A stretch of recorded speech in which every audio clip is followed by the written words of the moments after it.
"I'm a medic, calm down," said the human maid. Then she saved the alien emperor mid-heart failure. Before we dive into this story, drop a quick hi in the comments and tell me where you're watching from. It really helps support the channel. The imperial palace of Galactus Prime gleamed under the light of 3 moons, its crystalline spires reaching toward the stars. Inside, Olivia Hayes scrubbed the ornate bathroom floor, her human hands raw from the caustic alien cleaning solutions. She had been a respected combat medic on Earth just 6 months ago. Now she was just another human servant in the vast galactic empire. The Ventaxians had conquered Earth 5 years ago. Not through warfare. Humans had fought valiantly, but through economic strangulation. Earth's resources had been depleted, and the Ventaxians offered salvation in exchange for servitude. Millions of humans now worked across the galaxy, most in menial positions despite their qualifications. The aliens considered humans physically weak and intellectually limited, useful only for simple tasks. Olivia winced as she stood, her back aching from hours of cleaning. She was 32, with auburn hair always tied back in a practical bun and eyes that had seen too much during Earth's last desperate wars. The palace servants' quarters were calling to her, a cramped room shared with 7 other humans, but at least there she could rest. "You, human," a voice barked from behind her. The head steward, Kexon, stood in the doorway, tall and insectoid, with 4 arms and an exoskeleton that gleamed midnight blue under the lights. He regarded her with compound eyes. "The Emperor requires additional attendance tonight. Report to the Grand Hall immediately." Olivia suppressed a sigh. "Yes, Steward Kexon." The Grand Hall was buzzing with activity when she arrived. The Emperor was hosting an interstellar diplomatic function, and Ventaxian nobles mingled with representatives from a dozen alien species. Emperor Zoltar himself sat upon his elevated throne, surveying his guests with 6 eyes set in a face that reminded Olivia of a cross between a lizard and an octopus. His scales shimmered with iridescent greens and purples, and the tentacles framing his face moved constantly, expressing emotions humans could barely comprehend. "Stand by the western wall," instructed another human servant, Blake Turner. "Just keep glasses filled and stay invisible." Olivia took her position, carrying a tray of luminescent beverages.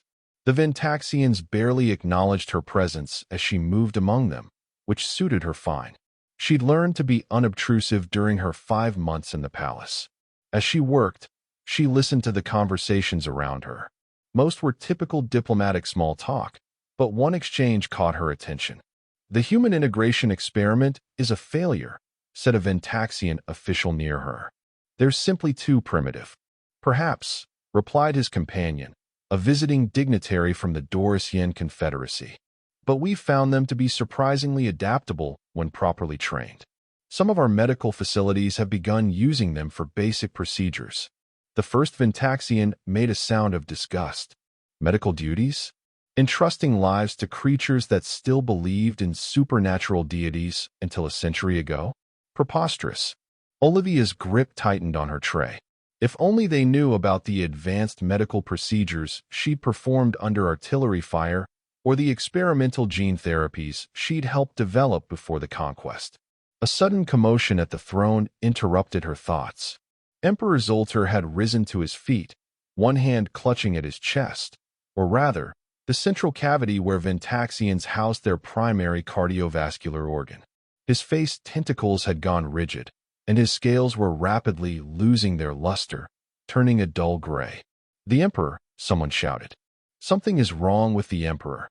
The crowd parted as the Emperor's personal physician, Chief Medical Officer Drex, rushed forward. Zoltar swayed, then collapsed onto the throne, his breathing labored and raspy. "Clear the room," commanded the Imperial Guard captain. "Medical emergency." Guests began filing out, but Olivia found herself moving forward instead of back. 5 years as a servant had not erased a decade of medical training and battlefield experience. She observed the Emperor's symptoms with a clinical eye: the gray pallor, the labored breathing, the clutching at his chest cavity. Even across species, some signs were universal. Dr. Drex was scanning the Emperor with a medical device, his 4 hands moving frantically. "It's a cardiac seizure," he announced to the guards. "We need to get him to the medical bay immediately." "That will kill him," Olivia said before she could stop herself. The room fell silent. All eyes turned to her. "How dare you speak?" hissed Kexon, advancing on her. "Remove yourself at once." "Wait," said Dr. Drex, his compound eyes narrowing. "What did you say, human?" Olivia stepped forward, setting down her tray. "Moving him will kill him. He's having what we would call a heart attack, a myocardial infarction. His scales show classic cyanosis, and the rigidity in his facial appendages indicates neurological involvement. He needs treatment now, not after transport." The Imperial Guard captain drew his weapon. "This is treasonous interference." "Let her speak," wheezed the Emperor, surprising everyone. "What would you do, human?" Olivia approached cautiously. "I was a combat medic, specialized in emergency cardiovascular treatment. If Ventaxian physiology is as I've studied." "You've studied our physiology?" Dr. Drex interrupted, incredulous. "I like to read." "Your medical texts are in the palace library," Olivia replied.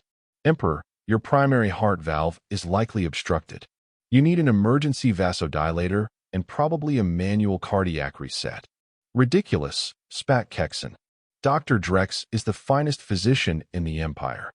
"And I'm sure he is," Olivia said calmly, addressing the doctor directly. "But I've performed emergency cardiac procedures under far worse conditions than this. If the Emperor's cardiac tissues are oxygen-deprived for much longer, permanent damage will occur." Dr. Drex hesitated, looking from the Emperor to Olivia. "The human might be right about the risk of moving him, but a vasodilator alone won't suffice. We need a bypasser unit from the medical bay." "There's no time," Olivia insisted, watching the Emperor's scales grow duller by the second. "I can perform a manual bypass using materials here in the hall." "Preposterous," Kexon exclaimed. "Do it," gasped the Emperor suddenly. "Let the human try." The room fell silent again. Then Dr. Drex nodded reluctantly. "What do you need?" "Your medical scanner, a sharp knife, the cleanest alcohol you have, and that."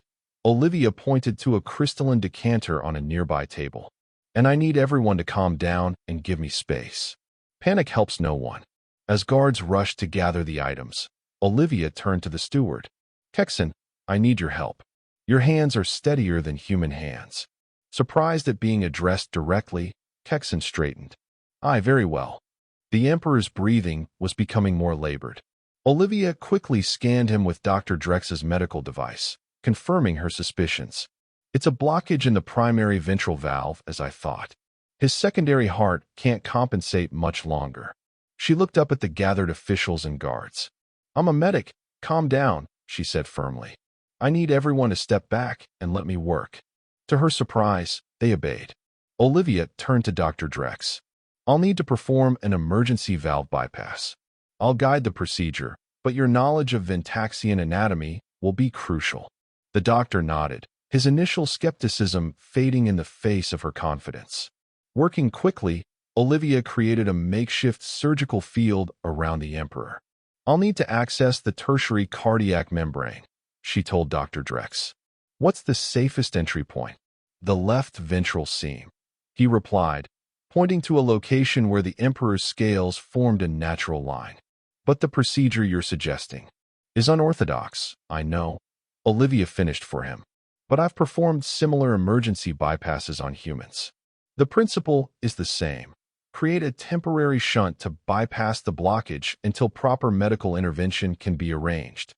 Using the knife, sterilized with the alien alcohol, Olivia made a precise incision along the scale seam. The Emperor winced but remained conscious, his 6 eyes fixed on her with an unreadable expression. "Kexon, I need you to hold this open. Exactly like this." She demonstrated the position for his 4 hands. "Dr. Drex, monitor his secondary heart function. If it spikes or drops suddenly, tell me immediately." The next 20 minutes were intense. Olivia worked methodically, using the crystalline decanter to create a makeshift bypass valve. Her hands moved with practiced precision, muscle memory from countless battlefield surgeries guiding her. Remarkable, Dr. Drex murmured as he watched her work. You've clearly done this before. More times than I can count, Olivia replied, not looking up, though usually with human patience and proper equipment. She carefully inserted the crystalline shunt into the Emperor's cardiac system. This will temporarily bypass the blocked valve. His natural healing processes should dissolve the obstruction within hours, but he'll need proper medical attention to ensure no permanent damage. As she completed the procedure, the Emperor's scales began to regain their luster. His breathing eased, and the rigid tentacles around his face relaxed. It's working, Dr. Drex confirmed, checking his scanner. The secondary heart is stabilizing, and the primary cardiac function is resuming normal patterns. A collective sigh of relief echoed through the hall. Olivia stepped back, suddenly aware of what she had done. She had just performed surgery on the Emperor of the Galactic Empire, after speaking out of turn as a human servant. I apologize for my presumption, she said, lowering her eyes as protocol demanded. I acted only out of medical necessity. The Emperor's voice, stronger now, silenced the room. Look at me, human. Olivia raised her eyes to meet his six-eyed gaze. You saved my life when my own physicians would have inadvertently ended it, Emperor Zoltar said. Why would a human servant risk punishment to save the ruler of those who conquered her world? Olivia considered her answer carefully. I'm a medic, Your Majesty. I've sworn to preserve life regardless of species, politics, or circumstance. It's what humans do. The Emperor's face tentacles rippled in what she recognized as surprise. What is your name? Olivia Hayes, Your Majesty. And you were a combat medic on Earth. Yes, Your Majesty. For 10 years before the economic treaty. Emperor Zoltar turned to Dr. Drex. Is what she claims true? Would moving me have been fatal? The physician bowed his head. It appears so, Your Majesty. The human's procedure was unorthodox but effective. Without immediate intervention, your condition would have deteriorated beyond recovery. The Emperor's gaze returned to Olivia. You said you studied Ventaxian physiology. What? Knowledge is never wasted, Your Majesty, she replied simply. And understanding the species I serve seemed prudent. A sound emerged from the Emperor that Olivia had never heard before, something like laughter, but with a melodic quality. Prudent indeed. Dr. Drex, once I am fully recovered, I wish to discuss the utilization of human medical personnel throughout the Empire. It seems we have been overlooking valuable resources. As you wish, Your Majesty, Dr. Drex replied, his tone carefully neutral though his compound eyes revealed his shock. As for you, Olivia Hayes, the Emperor continued, you will no longer serve as a palace maid. Effective immediately, you are appointed to my personal medical staff, with Dr. Drex's oversight, of course. Olivia blinked in surprise. Thank you, Your Majesty. Do not thank me yet, Zoltar said, his face tentacles curling with amusement. I expect you will find service as my physician far more demanding than scrubbing floors. And you will begin by explaining to me exactly how you performed this manual bypass using a wine decanter. For the first time in 5 years, Olivia felt a genuine smile form on her lips. It would be my honor, Your Majesty. As she helped the Emperor to a more comfortable position to await a proper medical team, Olivia caught Kexon staring at her with an expression that mingled disbelief and reluctant respect. What? She asked quietly. You are not what we believed humans to be, the steward admitted. Few species ever are what others believe them to be, Olivia replied. That's the problem with assumptions. 3 months later, Olivia stood in the Imperial Medical Academy, surrounded by 30 human medical professionals who had been recruited from service positions throughout the Empire. They looked at her with a mixture of hope and disbelief as she explained their new role as medical trainees. The Emperor has authorized this pilot program based on demonstrated human medical aptitude, she told them. Each of you will be paired with a Ventaxian physician to share knowledge and techniques. This is not just an opportunity for us. It's a chance to change perceptions about humans throughout the galaxy. Will they actually listen to us? Asked a former surgeon now working as a janitor in a Ventaxian hospital. They're starting to, Olivia replied. The Emperor's experience has opened some minds, but it will take time and results to open more. After the orientation, Dr. Drex approached her. Over the past months, their professional relationship had evolved from skeptical tolerance to genuine collegiality. The ambassador from the Dorisian Confederacy has requested a meeting with you, he informed her. It seems your emergency procedure has become something of a legend in diplomatic circles. Olivia raised an eyebrow. A legend? I just did what any trained medic would do. That's precisely the point, Dr. Drex replied. No Ventaxian physician would have attempted such an unorthodox approach. We're trained to follow established protocols. Your human improvisation saved our emperor when our protocols would have failed him. Different evolutionary paths, different approaches to problem solving, Olivia said with a shrug. That's why this exchange program is so valuable. We can learn from each other. Dr. Drex's compound eyes studied her. The Emperor has asked me to prepare a report on other potential areas where human skills might be underutilized in the Empire. Olivia felt a surge of hope. Really? That's unexpected. Is it? Dr. Drex tilted his head. You've demonstrated that our assessment of human capabilities was flawed. It's only logical to reassess. As they walked through the academy halls, Olivia noticed something else. The Ventaxian medical students and faculty no longer averted their gaze when she passed. Some even nodded in acknowledgement. Small steps, she thought, but steps nonetheless.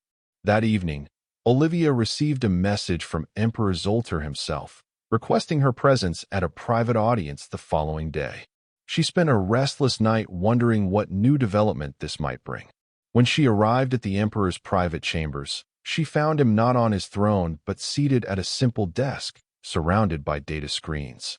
He gestured for her to sit, a privilege rarely extended to humans in the presence of the Emperor. Olivia Hayes, he greeted her, face tentacles moving in what she now recognized as a pleased expression. I've been reviewing the preliminary results of the Human Medical Integration Program. I hope they meet with your approval, Your Majesty, she replied cautiously. They exceed expectations, the Emperor said, but they also raise questions that extend far beyond medicine. Olivia waited, unsure where this was heading. Tell me, Zoltar continued, in your honest assessment, what other human capabilities has my empire overlooked? It was a dangerous question, with implications that could affect millions of human lives throughout the galaxy. Olivia chose her words carefully. Your Majesty, humans are adaptable by nature. We evolved on a planet with rapidly changing conditions and predators that forced us to innovate or perish. What you're seeing in medical contexts is just one expression of that adaptability. The Emperor leaned forward. Go on.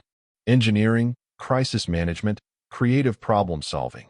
These are all areas where humans excel, particularly under pressure. We've historically made our greatest advances when facing our greatest challenges. Like the challenge of serving a species that conquered your world? The Emperor asked pointedly. Olivia met his gaze steadily. Yes, Your Majesty. Like that. The Emperor's face tentacles rippled with what might have been amusement. You are remarkably direct for a former servant. You asked for honesty, Your Majesty. So I did.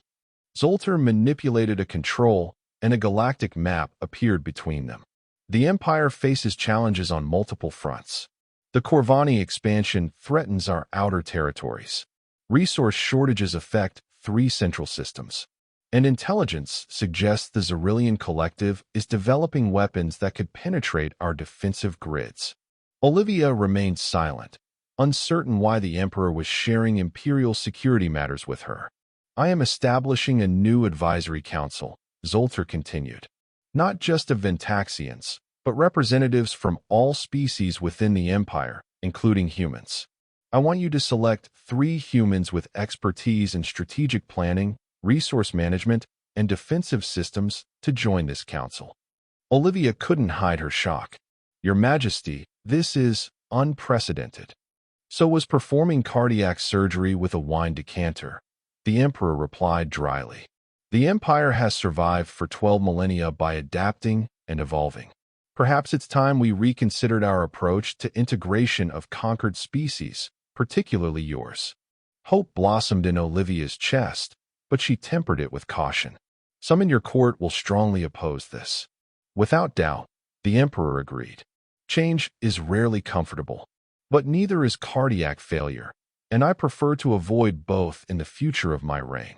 As Olivia left the imperial chambers that day, she reflected on the strange path that had led her from battlefield medic to palace maid to imperial physician and now, potentially, to architect of a new human-Ventaxian relationship. All because she couldn't stand by while someone suffered, even if that someone was the ruler of those who had subjugated her world. Sometimes, she thought, the most revolutionary act is simply doing what you were trained to do, regardless of who benefits. 6 months after Olivia's appointment to the Emperor's personal medical staff, rumors of change rippled through the galaxy. Humans were being reassigned from menial labor to positions that utilized their actual skills. It started with medical personnel, but soon expanded to engineers, tacticians, and scientists. Not everyone welcomed these changes. Traditional Ventaxian noble houses viewed the elevation of humans as an affront to imperial traditions. Protests erupted in the capital city of Galactus Prime, with conservative factions demanding a return to the established order. Olivia watched these developments with cautious optimism as she made her morning rounds, checking the Emperor's vital signs. Zoltar had made a complete recovery from his cardiac event, but she insisted on regular monitoring. Your secondary heart function has improved by another 8%, she noted, reviewing the scanner results. The regenerative therapy is working even better than expected. Excellent, the Emperor replied, his face tentacles rippling with satisfaction. And what of the other matter we discussed? Olivia set down the scanner. I've identified the 3 human advisors you requested. Nathan Brooks was Earth's leading strategic defense coordinator before the conquest. He's currently working as a cargo loader on Ventax 4. Madison Grant was a resource allocation specialist for Earth's most densely populated regions. She's been serving as a house cleaner for Governor Trelks.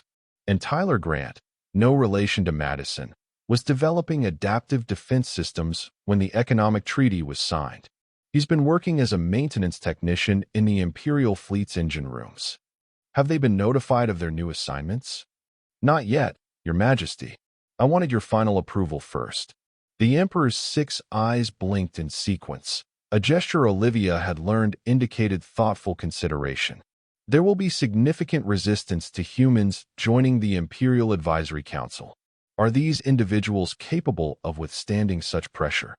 They survived Earth's fall, Olivia replied simply. They're stronger than they appear. Zoltar made a sound that Olivia now recognized as the Ventaxian equivalent of a chuckle. As are you, Olivia Hayes. Very well, proceed with the reassignments. As she left the Emperor's chambers, Olivia nearly collided with Grand Minister Velex, the Emperor's chief political advisor and a vocal opponent of the human integration initiatives. Tall even for a Ventaxian, with scales that shimmered a deep burgundy, Velex looked down at her with poorly concealed disdain. The Emperor's pet human, he said, the translator rendering his tone as coldly formal. I understand congratulations are in order. Your recommendation to integrate humans into sensitive imperial positions has been approved over my objections. Olivia maintained a neutral expression. The Emperor makes his own decisions, Grand Minister. I merely provide information. Indeed. Velex's face tentacles curled tightly, a sign of displeasure. It's remarkable how much information you've provided since your fortunate medical intervention. Some might wonder if human influence has compromised His Imperial Majesty's judgment. The implied accusation hung in the air between them. Olivia understood the dangerous game being played here. Velex wasn't just expressing personal disapproval. He was testing whether she could be intimidated.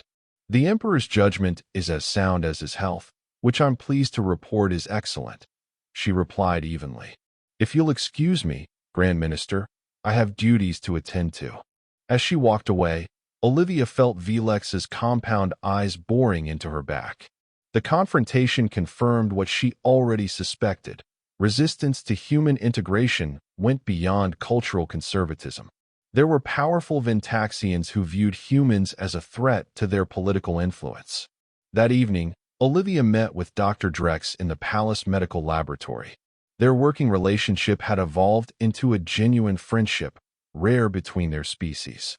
The Human Medical Integration Program has expanded to 12 more facilities, Drex informed her, his compound eyes gleaming with what she recognized as excitement.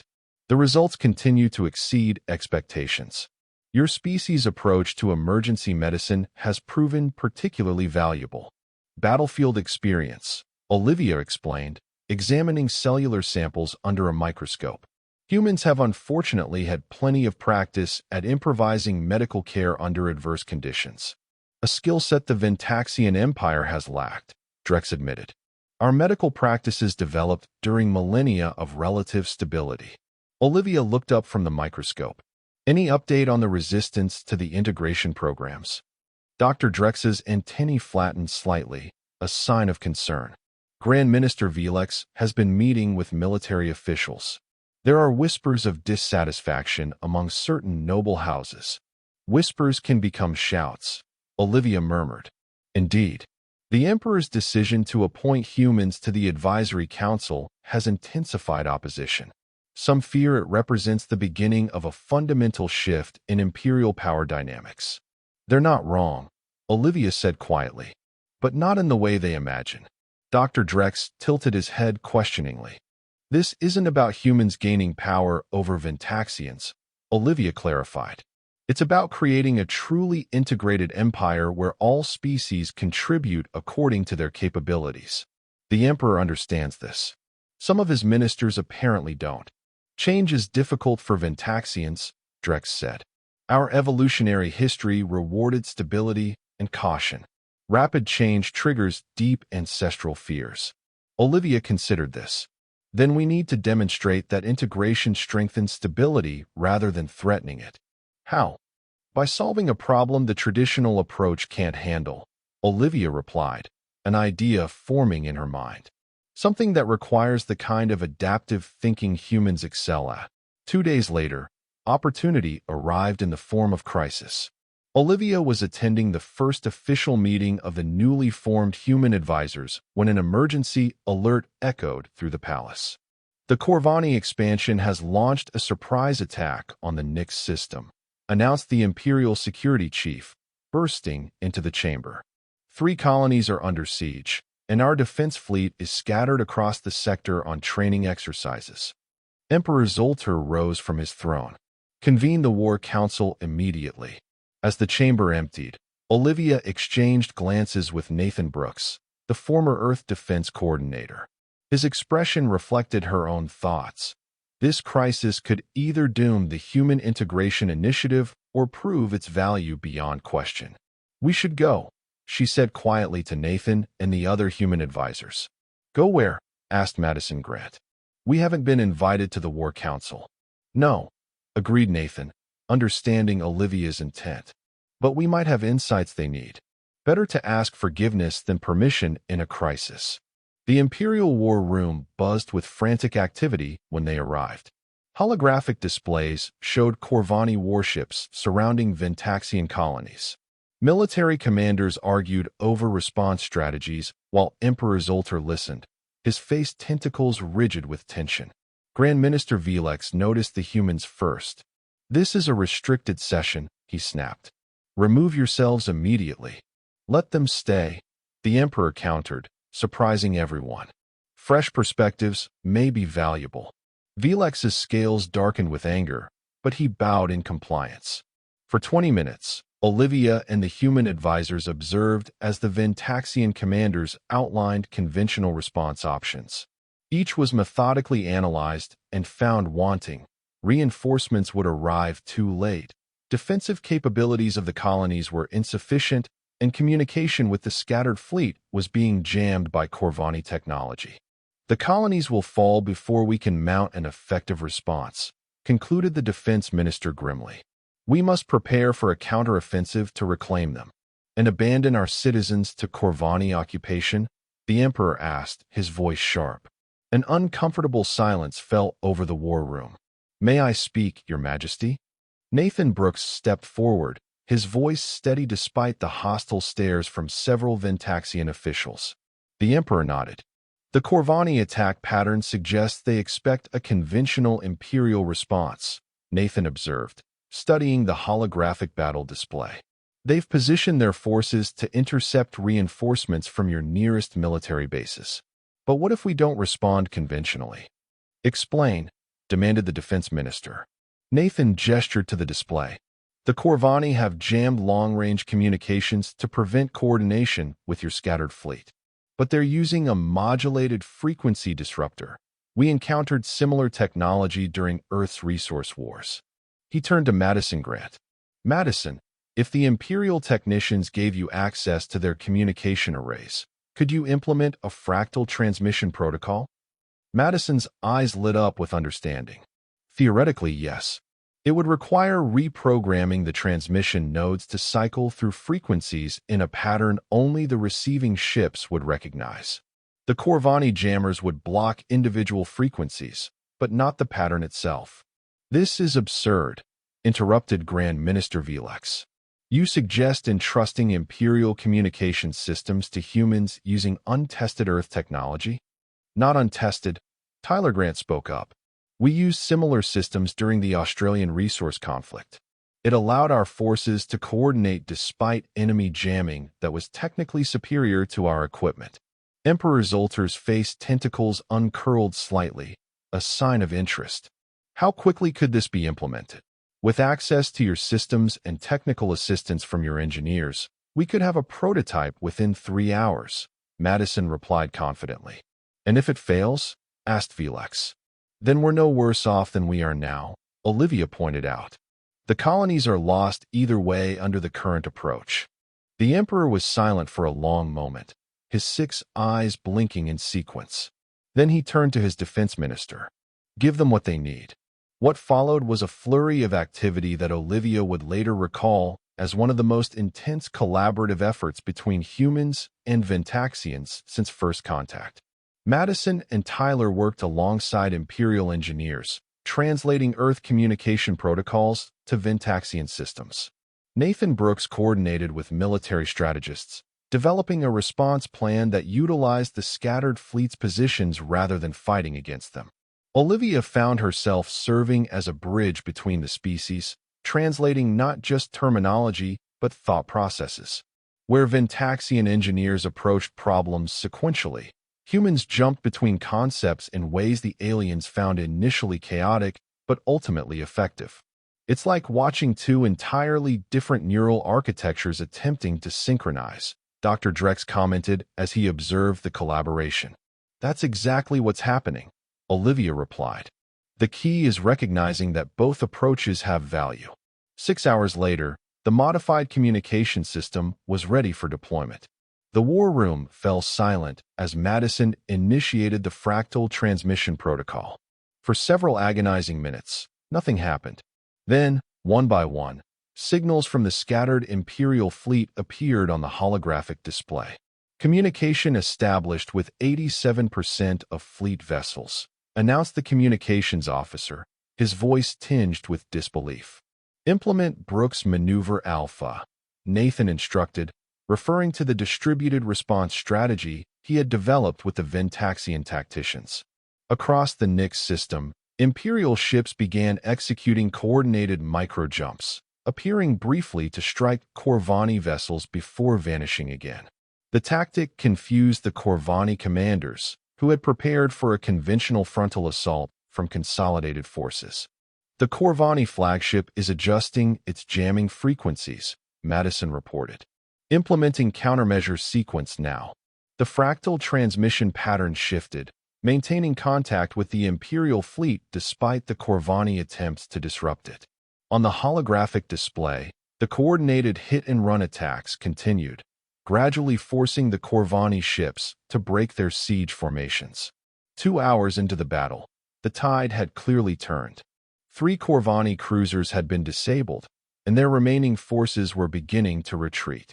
The colonies remained intact, with minimal civilian casualties. The Corvani commander is requesting terms for withdrawal, reported the communications officer, unable to keep the surprise from his voice. Emperor Zoltar turned to Nathan Brooks. Your assessment? Nathan studied the tactical display. They're beaten and they know it. I'd grant them a controlled withdrawal corridor away from the colonies, but maintain pressure to ensure they don't regroup. The Emperor nodded in agreement, then addressed the war room at large. This victory was achieved through cooperation between Ventaxian and human expertise. Let that fact be noted in the official record. His gaze fell on Grand Minister Velex, whose scales had paled to a light pink, a sign of embarrassment or possibly rage. Do you have any comments, Grand Minister? Velex bowed stiffly. The outcome speaks for itself, Your Majesty. As the crisis subsided and the war room emptied, Olivia found herself alone with the Emperor. Zoltar's face tentacles moved in what she now recognized as a pensive pattern. You orchestrated this, didn't you? He asked, surprising her. The Corvani attack? Hardly, Your Majesty. No, the Emperor clarified. The human response to it. You saw an opportunity to demonstrate human value to the Empire in a way that could not be dismissed. Olivia chose her words carefully. I encouraged Nathan and the others to offer their expertise if an opportunity arose. The crisis itself was beyond our knowledge or control. Of course, the Emperor's tone suggested he wasn't entirely convinced. Regardless, the result is what matters. The resistance to human integration will diminish after today's events. Not entirely, Olivia cautioned. Grand Minister Velex and his faction won't abandon their position based on a single incident, no matter how compelling. True, Zoltar agreed. Change comes gradually to Ventaxian society, but today represents a significant shift in momentum. 1 year after Emperor Zoltar's cardiac event, Olivia stood on a balcony overlooking the capital city of Galactus Prime, watching 3 moons rise over the crystalline spires. The city had changed in subtle but meaningful ways. Humans walked more freely now, no longer confined exclusively to service roles. Some even wore the distinctive insignia of specialized imperial departments. Quite a view, isn't it? Said a familiar voice behind her. Olivia turned to find Dr. Drex approaching, his exoskeleton gleaming under the moonlight. I was just thinking about how much has changed, she replied. And how much hasn't? An apt observation, Drex agreed, joining her at the railing. The integration initiative has made remarkable progress, yet resistance persists in certain quarters. The Integration Initiative had become the official name for the Emperor's program to reassess and reassign conquered species according to their aptitudes rather than arbitrary hierarchies. While humans had been the first beneficiaries, other species were now being included. Grand Minister Velex continues his opposition, Olivia noted, though more subtly now. Indeed, but his influence has waned since the Nyx system victory. Even traditional houses acknowledge the benefits of utilizing specialized skills regardless of species. Olivia smiled slightly. Progress, then. Significant progress, Drex corrected. The Emperor has approved the establishment of the Interspecies Medical Academy. You've been appointed as co-director alongside myself. Olivia turned to him in surprise. That's unexpected, is it? You've demonstrated both medical expertise and an ability to bridge cultural differences. Who better to help shape the future of imperial medicine? Before she could respond, her communication device chimed. Dr. Hayes, your presence is requested in the imperial chambers immediately, came the voice of the Emperor's secretary. Olivia exchanged a concerned glance with Drex. Urgent summons rarely brought good news. When she arrived at the imperial chambers, she found not just Emperor Zoltar, but also Grand Minister Velex and several military officials. The atmosphere was tense. Dr. Hayes, the Emperor greeted her, his tone formal. We face a situation that requires your unique perspective. Olivia bowed slightly. How may I assist, Your Majesty?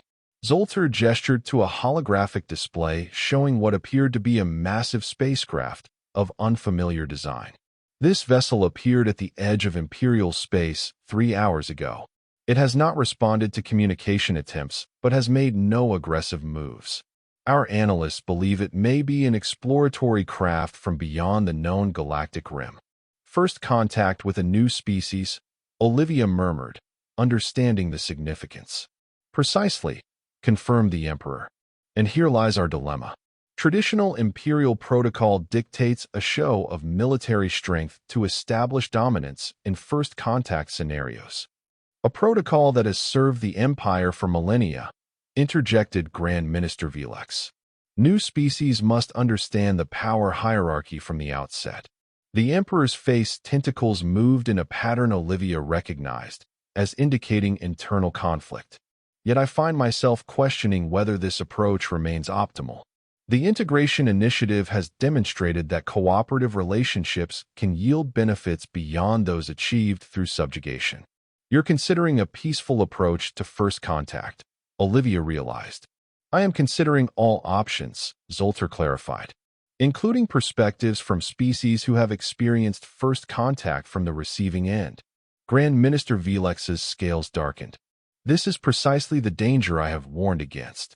Human influence has begun to erode the foundational principles of the Empire. Or perhaps it has prompted us to re-examine principles that no longer serve our best interests, countered the Emperor. He turned back to Olivia. Dr. Hayes, how might humans have preferred to be contacted by the Ventaxian Empire? The question was profound in its implications. Olivia took a moment to consider her response. Humans would have preferred an approach based on mutual recognition of sovereignty and potential for exchange, she finally said. Not necessarily as equals in all respects, but as entities worthy of diplomatic engagement rather than immediate hierarchical placement. Naive, scoffed Velex. Without the economic pressure we applied, Earth would never have accepted imperial authority. That's likely true, Olivia acknowledged. But consider the consequences. You gained Earth's resources and labor, but at significant cost.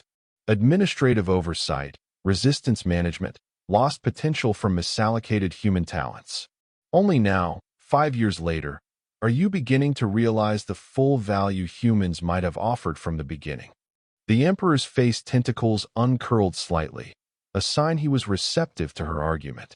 You suggest a diplomatic approach to this new species might yield greater long-term benefits than immediate subjugation. I do, Your Majesty. Unknown species represent unknown potential. Discovering that potential through cooperation may prove more advantageous than forcing them into predetermined roles. Grand Minister Velex stepped forward. This human speaks of cooperation because humans lack the strength to dominate. The Empire was not built on cooperative principles, but on strength and strategic vision. And adaptation, added the Emperor thoughtfully. We have survived 12 millennia because we adapted to changing circumstances. For several minutes, the chamber was silent as Emperor Zolter contemplated the situation. Finally, he spoke. We will attempt diplomatic communication with the unknown vessel. If they respond peacefully, we will proceed with cultural exchange protocols rather than dominance displays. Velex's scales paled with shock.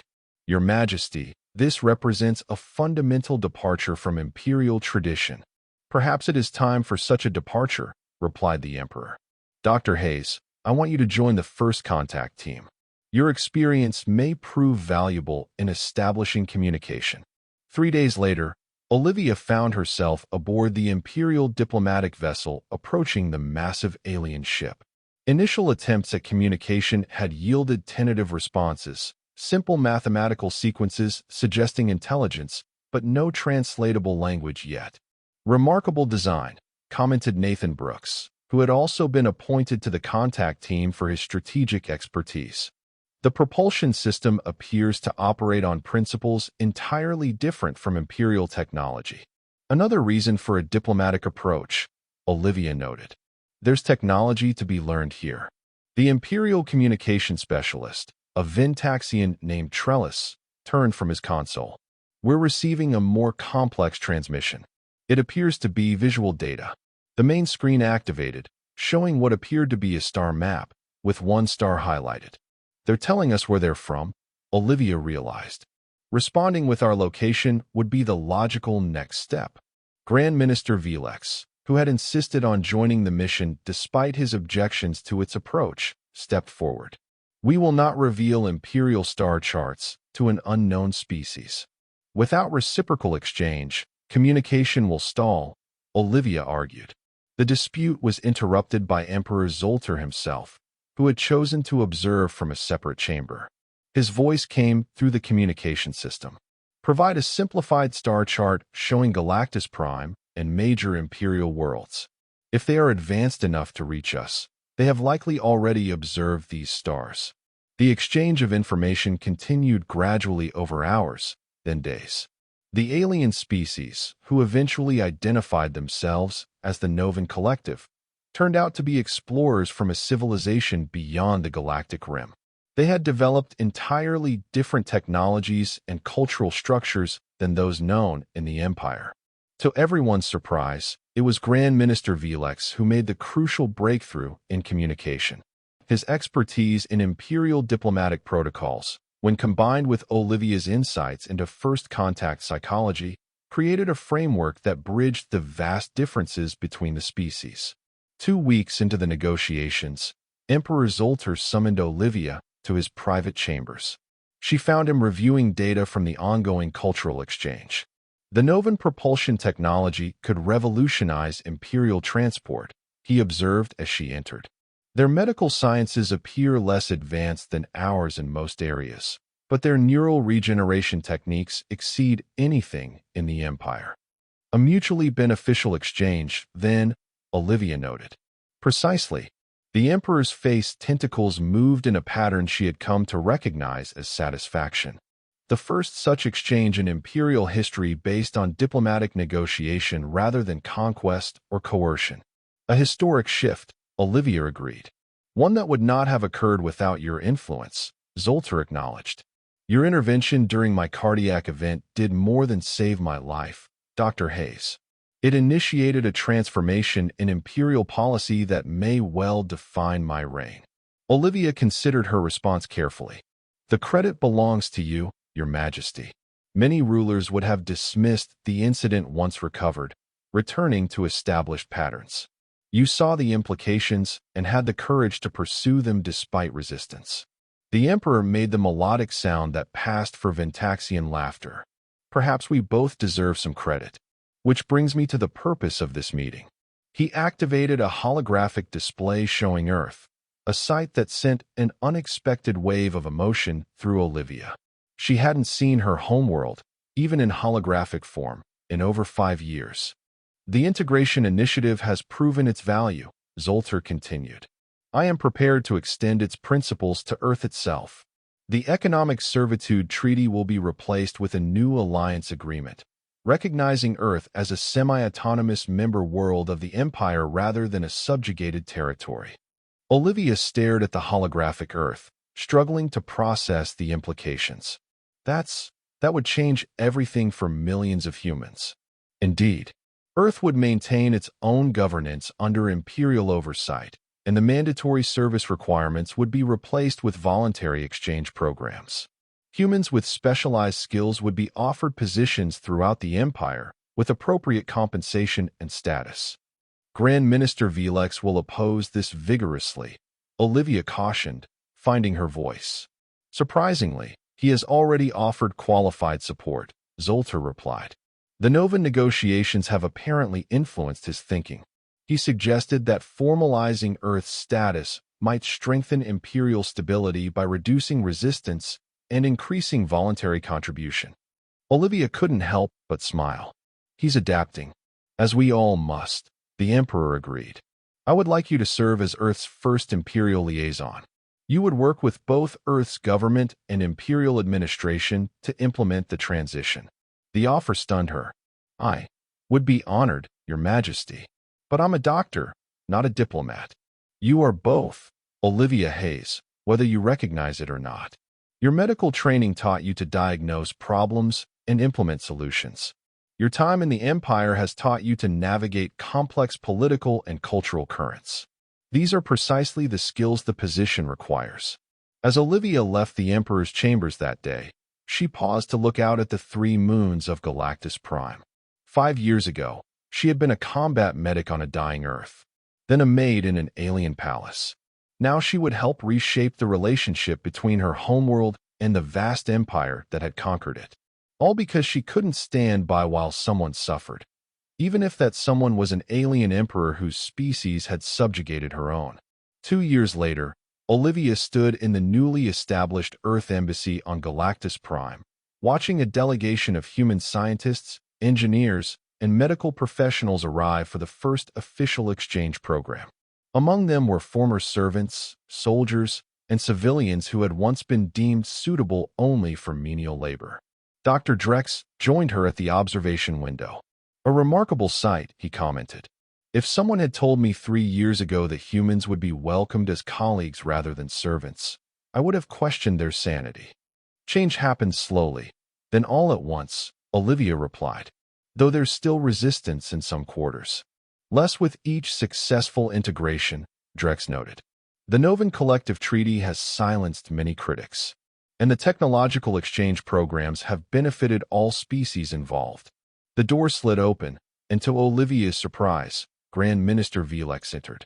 His scales now bore the distinctive gold-edged pattern that indicated his elevated status as First Minister of Interspecies Relations, a newly created position.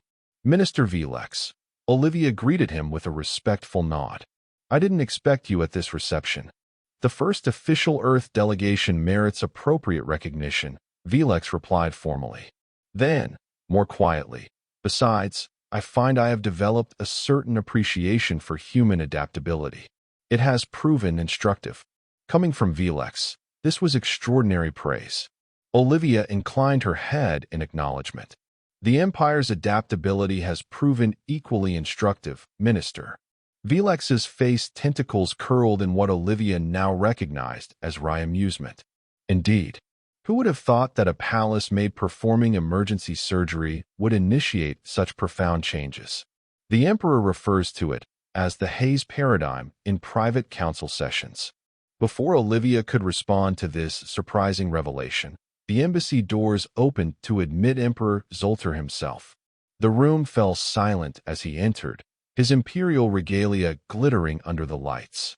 The Emperor surveyed the gathered humans and Ventaxians, then spoke in a voice that carried throughout the chamber.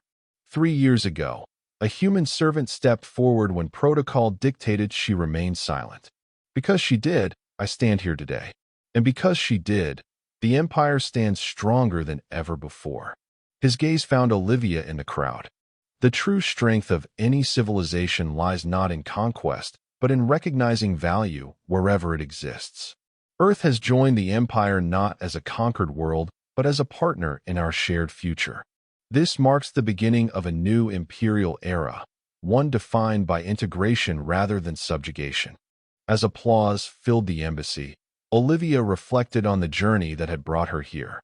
From battlefield medic to palace, maid to imperial physician to diplomatic liaison. Each step had seemed impossible until it happened. "You appear deep in thought, Dr. Hayes," observed Emperor Zoltar, who had made his way to her side during the applause. "I was just reflecting on how far we've come, Your Majesty," she replied, "and how it all started with a medical emergency. And a human who refused to be constrained by her assigned role," the Emperor added. "Tell me, would you have spoken up that day if you had known the consequences?" Olivia smiled. "I'm a medic, Your Majesty. When someone is dying in front of me, consequences don't enter the equation." The Emperor's face tentacles rippled with amusement. A very human perspective, and one that, it seems, has much to teach the galaxy. As the reception continued around them, Olivia gazed out at the crystalline spires of Galactus Prime, now as familiar to her as the skylines of Earth had once been. The future remained uncertain, the path of integration still fraught with challenges.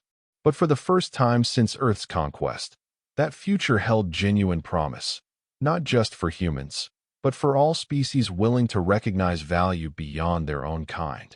And it had all begun with 7 simple words spoken by a maid with the courage to be more.